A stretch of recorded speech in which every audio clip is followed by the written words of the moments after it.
Hey there, Sammich Society. Quick shout out to Dana Sardano and Angela DeMarco.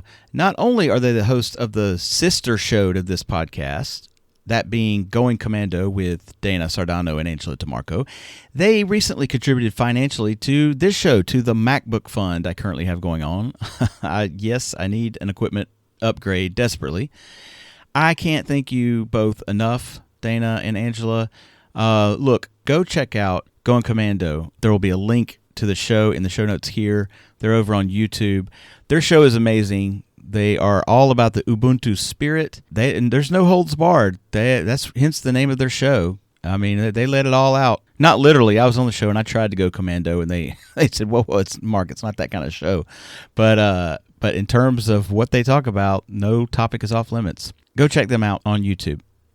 Okay, here we go. Question for you. What are you chasing that doesn't want to be caught? You know what I'm talking about. What dream do you have that is elusive? Is it a promotion at work you want? Is it a man or a woman in your life? Or just a relationship in general that maybe is lacking in some way? Or a new MacBook? Hey-o. Well, I make no promises here, but if you are to have any decent chance at catching that elusive thing that you seek, here in this episode is your best bet to getting it done.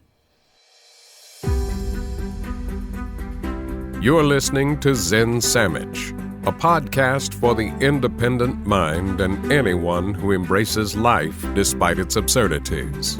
Join former attorney and professor-turned-Japanese papermaker Mark Reed each week as he talks with creative, inspiring, and influential people, or as he shares his own research to help make your world a little better today than it was yesterday.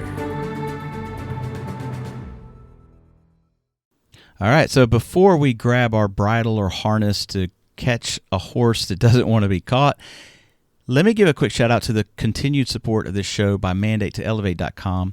I check it out all the time before I mention them on this show just to see what they've got going on, because they're constantly evolving, getting better and better. They have streamlined the website, and it's so user-friendly now. It was before, but I think it's even better now. There's a free gratitude journal you can pick up. Byron Edgington is a best-selling author, and he has developed a course on how to write it right. Write, W-R-I-T-E, write it right, R-I-G-H-T. You get it. It's amazing what they've put together, all in the name of personal development. Just go tell Byron and Mariah Edgington hi, and thank you for supporting Zen Sammich. That's mandate2elevate.com. That will be in the show notes as well. On with the show. So I recently got hooked on a series of YouTube videos the other day on, of all topics, catching a horse that doesn't want to be caught. Once I saw one, YouTube's going to recommend others like it, and there were surprisingly tons there from different cowboys and ranches and whatnot, in Texas to Wyoming, all over the place. For whatever reason, I just fell down this rabbit hole of watching 5 or 6 of these things. What struck me was just how damn zen they all actually were about the process. Obviously, without being a Zen-themed YouTube channel, they were cowboys. No matter what ranch or wrangler school these videos came from, in essence, employed the same or very similar technique. And I'm going to discuss that technique as I talk about the 3 Zen virtues that were present in every single one of these videos. So, here's number 1. I'll start with the Zen and move over to the cowboys. As Shunryu Suzuki once wisely put it, when you try to catch something, it's already running away from you. Instead, let it come to you naturally, like the rain. Okay, so you're out there, you're chasing your dreams, right? The big job, the perfect relationship, or maybe just some elusive sense of happiness. Well, let me burst that bubble for you a little bit. Chasing that is like trying to grab onto the wind, or to use a biblical reference here, grasp oil with the hand. The more you squeeze, the more it slips away. You got to let go of the need to control every damn thing. Don't try to catch the rain, let it come to you. The cowboys in these videos didn't try to actually catch the horse. by running after it. I mean, that's never going to work, right? You're never going to catch a horse. Instead, they just walked in the direction of where the horse was. Now, the horse was onto them and would run around the pen a bit and run to the other side, run away from them. The cowboy would just turn, adjust his direction to where the horse had now moved, then carefully, slowly, gently begin walking towards the horse again. This was repeated over and over again several times until the horse finally figured out that it was pointless and it was better to allow itself to just be harnessed. And let me point out, none of the animals in the video looked mistreated or unhappy. They might have been initially reluctant. I mean, that hence them not wanting to be caught, but no more so than we might be reluctant to get out of bed in the morning. No animals were hurt. These were happy animals, I assure you. Whatever is elusive to you right now, personal relationship, an opportunity at work, getting your book published, getting your script turned into a movie, whatever it is, you have to consider two things. One, the timing. If the horse isn't ready to be caught yet, it's just not in the cards for it to happen today.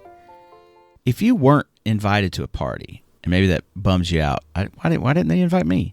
You weren't meant to be there this time. That's the way I look at it. If I didn't get an invite and I felt like I should have, I get over it pretty quickly because I'm like, okay, well, I guess I wasn't really meant to be there. And be just like those cowboys. Just keep pivoting. Just keep turning your body into the direction you want to go and calmly pace that way. Here's the thing about this concept of catching a horse that doesn't want to be caught. You might notice another horse. And you think, you know what? I actually rather ride that one. The second thing I noticed in these videos was this virtue of cowboy energy. And it's the same as you imagine a Zen master being. That is being calm, confident, and patient. But at the same time, never be threatening. Even though you are ultimately seeking control of some situation. Seeking control doesn't mean being forceful. Control is not about dominance or coercion. It's about understanding and harmonizing with the flow of things. Look at nature itself. Consider a gentle breeze that shapes the landscape over time, or a river carving through mountains with patience. In seeking control, we can draw inspiration from the seemingly effortless power of nature. Seeking control doesn't mean being forceful or domineering. It's really about being present, understanding the rhythms of the situation, and acting with intention rather than aggression. So whatever you're seeking in life, tap into that cowboy energy. This message is, of course, for cowgirls, cowwomen too. I'm using the term cowboy all-inclusively. Maybe I should say cow person. I digress. I don't know what the right thing to say these days is. Anyway, you get the vibe I'm talking about. Approach life with cow person energy.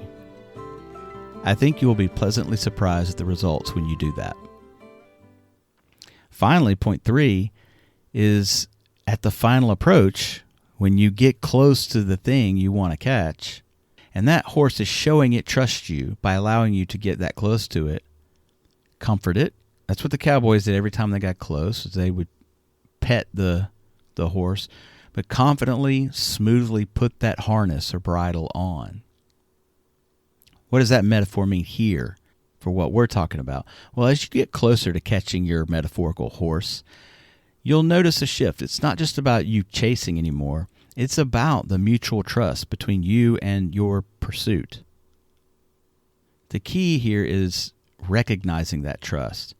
Show gratitude for the journey. In practical terms, this is about acknowledging the efforts you've invested. Take comfort and let the final approach be a celebration of the entire journey. I'll leave you with one final thought, and that is to actually never chase anything. Never chase anything or anyone. That's not to say don't be ambitious and not have dreams, but don't chase your dreams, live your dreams. Here's what I mean by that. Let's say you want to be a rock star or a movie star. Well, why? Is it because you love music and making music? Because you can do that. You can go on Craigslist. You can form a band this week. Are you in love with the craft of acting? You can join your local playhouse and be in a play, if that's your passion. But what is it about being a rock star or a movie star that attracts you to that? It's the star part, right? You want to be a star. You want to be famous. Hey, if you want to be famous, go teach at a kindergarten or an elementary school. You will be famous. Trust me. If you're fun. Live your dream. Don't chase your dream. And certainly don't chase anyone. Anyone that doesn't want to be with you or doesn't feel about you the way you feel about them, forget that stuff. Go find someone that wants you as much as you want them. They are out there, I assure you. That's it, folks. That's what I got for this one. You can catch a horse that doesn't want to be caught. You just got to do it with focus, calm, cowboy energy. Keep walking in that direction. You may see another horse that you want to catch instead. Don't chase the horse. You're never going to run down a horse. Don't chase anyone or anything. Live your dream. Don't chase your dream. Well, I'm living my dream by doing this podcast. If you can help make this dream continue, that is much, much appreciated. Go to zensammich.com. There's 2 ways at the top of the page. You can do a one-time donation or a month-to-month. Even just like $5 a month is terrific. It's amazing. Regardless, thank you for listening. And as always, just breathe. Don't forget to breathe.